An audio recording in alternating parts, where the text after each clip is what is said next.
you gotta lock in. You may feel this innate desire, this natural desire to outpour your energy everywhere you go. You may want to give. Maybe you were raised to be a giver. Maybe it's natural for you to want to help people. But I'm warning you, as somebody who has savior complex myself, that that's a trap. You can't save people. You've got to save yourself first. You've got to fill your cup up first. When you put your energy everywhere else, you are depleting your resources.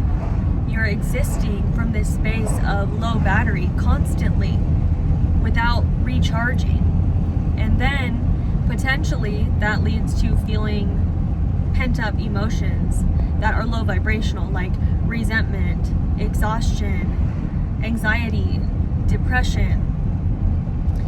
The body starts communicating in that way when it just can't take it anymore. It just can't take that experience of overgiving, constantly exerting your energy, taking on other people's projections of their reality, of their experience.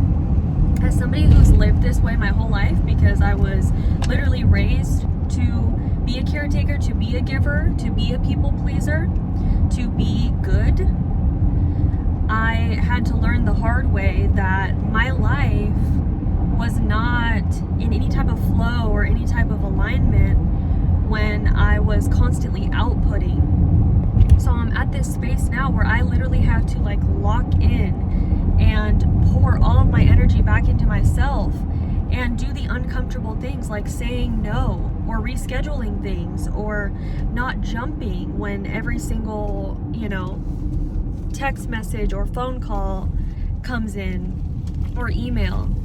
I'm constantly having to remind myself that I can choose where I place my energy.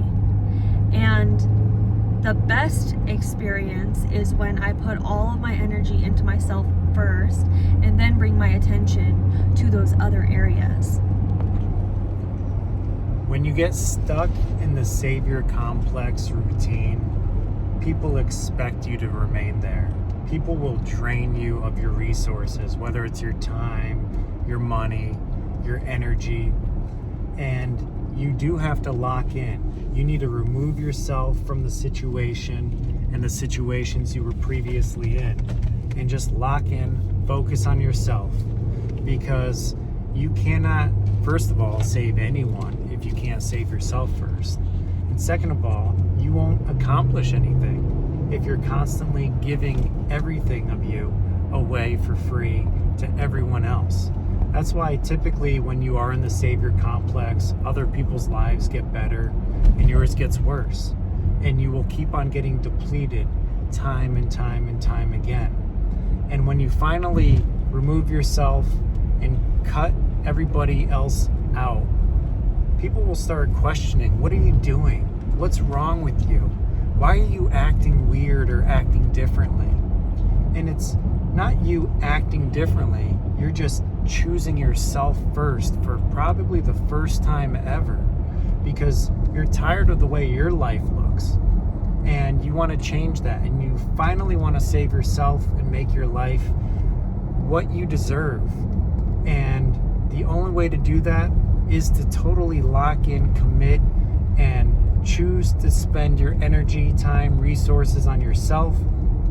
And it's okay from time to time to decide consciously to, use some of those resources on other people or places or events, but you have to be very selective, because it's very easy to go down the rabbit hole again and for you to get distracted and diverted, and all that's going to do is delay your dreams. So lock in, focus, get after it. You can do it. Yes. I've seen too many people devote their whole lives to caretaking, giving, being there for others. And the beauty in that is that when they're gone, when they leave this earth, you remember them as an amazing person who always made you feel good, always made you feel better. But more often than not, those people spend their whole life in that role and never get to see out their own dreams or breathe life into their own beautiful ideas or relationship or lifestyle in any way. And you typically see that those people have to leave too soon. And you have to strike a balance. You have to strike a balance between, like Garrett says, consciously placing your energy in the right places with the people that you love, and also placing a lot of love and attention and care into yourself. And this may feel uncomfortable. A lot of people might deem this as selfish.